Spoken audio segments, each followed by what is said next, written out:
On a des fondamentaux qu'on devrait partager. Et après, tu es libre de tout ce que tu veux. Le problème, c'est que dans un enseignement comme l'hypnose ou l'hypnothérapie de façon plus générale, tu te rends bien compte que entre celui qui va être plus systémique ou celui qui va être plus dans, je sais pas, une appétence à avoir une hypnose plus spirituelle, on risque d'avoir des gros problèmes sur l'enseignement par rapport à la sensibilité de tout à chacun. Et dès lors, l'école, de façon générale, serait plus représentée dans sa globalité avec des éléments cadrés, ou sinon, tu es obligé de faire la police tout le temps, et du coup, les gens sont plus libres. Toi, et tu te retrouves à faire un omni-hypnosis, où tu fais, tu dis, bah, c'est comme ça et c'est pas autrement, ou même comme a fait Burt Goldman, où tu dis, bah, c'est cette façon-là qu'il faut enseigner, etc. Et donc, ton hypnovision sera toujours de cette façon-là. Ce que je peux comprendre, hein, mais où tu dis, ouais, mais où est-ce que tu vas laisser la liberté à l'autre de pouvoir prendre l'hypnose pour ce qui lui fait écho avec lui, tout en restant dans l'esprit HNO. Et ça, c'est un peu compliqué. Quels ont été pendant ces 10 ans, 13 ans de la chaîne YouTube et 10 ans du quotidien, les temps forts de cette chaîne?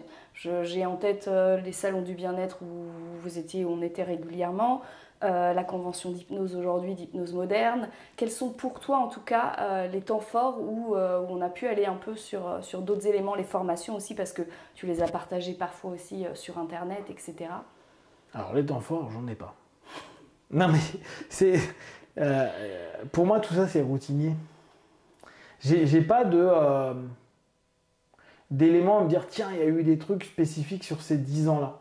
Il y a eu 10 ans de recherche, de passion autour de l'hypnothérapie, psychothérapie, etc. Donc derrière, il y a eu des actions qui ont été menées. Il y a eu des formations, il y a eu des hypnopapotages, il y a eu des hypnopapotages partout en France, comme tu disais tout à l'heure en Belgique. Il y a eu la convention là, qu'on fait avec Brice à Nice. Il y a ce que j'avais proposé aussi en novembre dernier où on était en train de passer la flamme, etc. Les différentes façons de voir les choses, mais pour moi, il n'y a pas de choses marquantes, mais ça fait partie de ma personnalité. Je ne suis pas en up de ouf, c'est cool, mais ça fait partie du processus pour qu'il y ait du partage. Et donc, j'ai pas un élément qui fait que je vais me dire, tiens, là, sur 10 ans, on a fait des trucs de ouf. Pour moi, j'ai juste fait une vidéo quotidienne et tenter de développer une vision de l'hypnose directe, plus directe, ou une façon de voir et pratiquer au travers de différents outils, des rencontres, des échanges, des partages, des formations, des salons, etc. Mais j'ai pas, tu vois, émotionnellement, là, j'ai rien qui vient. Qu'est-ce qui a été marquant? Rien. Et en même temps, tout ça a été cool. Tu vois, c'est toujours le même truc. C'est déjà, j'ai peu de regard sur l'arrière. Je suis pas un mec qui suit tellement sur ce qui s'est passé. Le trois quarts du temps, j'oublie parce que ça m'intéresse plus, c'est passé. Et en plus, c'est que aujourd'hui, qu'est-ce que ça a apporté en tant que tel? Pas grand-chose non plus. Tu vois, c'est juste des expériences. Est-ce que ça m'a fait progresser moi dans ma pratique? Certainement. Est-ce que ça a fait progresser les autres? J'en sais rien du tout, parce que ça t'en sais rien. Est-ce que ça a été utile? Pas la moindre idée. Si ce n'est avec le feedback de ta communauté. Ouais, et encore, tu vois, si on parle d'éléments marquants, t'en sais rien. Parce que n'oublie pas, il y a une différence entre le moment, on va dire, post-session, post-rencontre, post-papotage, post-formation, post ce que tu veux, post-salon, et 24 heures plus tard ou un mois plus tard. Qu'est-ce que les gens maintiennent, gardent de tout ça? Plein de gens que dalle. C'était un moment comme un autre, c'était un passage comme un autre. Ça n'a pas changé. Alors changer, le mot est pas juste, mais ça n'a pas apporté grand-chose dans leur quotidien, dans leur truc. Ça a été un moment divertissant, intéressant, d'ouverture ou autre. Mais il faut faire attention aux feedbacks qui sont des feedbacks vachement émotionnels de c'était sympa, on s'aime beaucoup, bisous bisous, et la réalité de on revient sur des sémantiques hypnotiques, mais subconsciemment, ce qui a pu être absorbé. Et ça, t'en sais rien du tout. Voire même quand tu revois les gens des années plus tard, tu te dis, il n'y a rien qui est passé, quoi. C'est juste, bon, bah c'est cool, on les revoit et puis basta. Ni plus ni moins. Et le futur pour toi de HNO et de la chaîne, c'est quoi? Le futur. Est-ce que tu vas encore continuer 10 ans de plus C'est des conneries de dire 10 ans de plus. Moi, chaque année, je sais pas si je vais continuer. Je sais même pas si demain, j'ai envie de faire un truc. Je continue à faire ce que j'ai envie de faire. Donc, je suis pas basé sur... je vous promets des projets de taré et tout. Des projets, en 10 ans...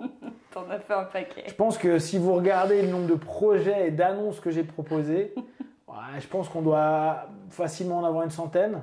99,4%, ça n'a même pas fonctionné plus d'un mois.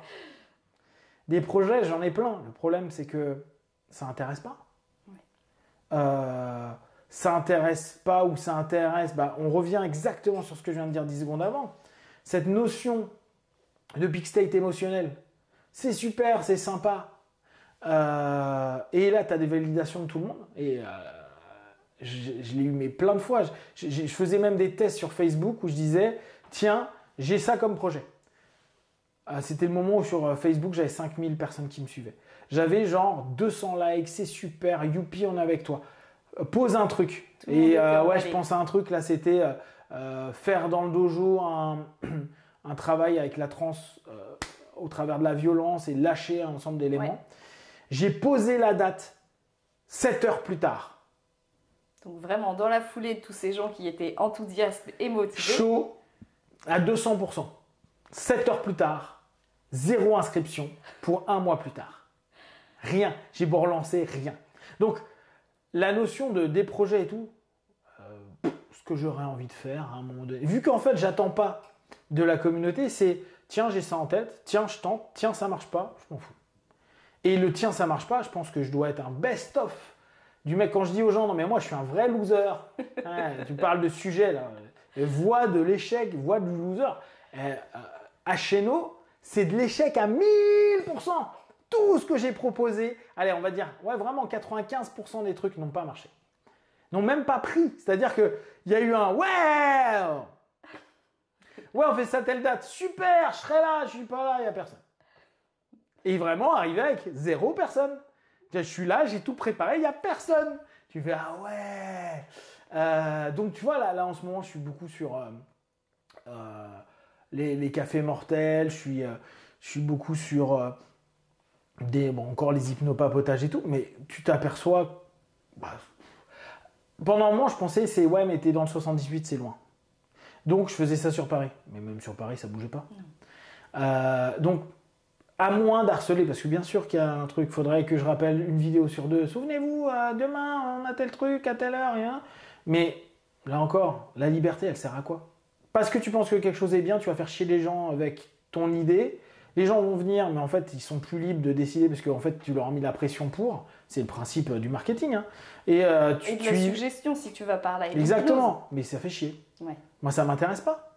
Ça m'intéresse pas parce que dès lors, c'est comme ça que tu crées des sectes. C'est comme ça que tu crées des groupes où les gens, ils disent « Ah, mais il n'y a que ça. » On le sait, là, dans les écoles, on voit « Ah non, mais moi, il y a mon école et il n'y a pas autre chose. » Il y a un problème, mec. Heureusement qu'il y a autre chose. Et il n'y a pas une école qui est mieux qu'une autre. Il y a ce que tu vas aimer, ce que tu vas pas aimer. Mais si tu ne sais pas ce que font les autres, d'un point de vue plus objectif que le truc complètement subjectif que tu as eu parce qu'on t'a drainé le cerveau avec des trucs, c'est pas bon, tu vois.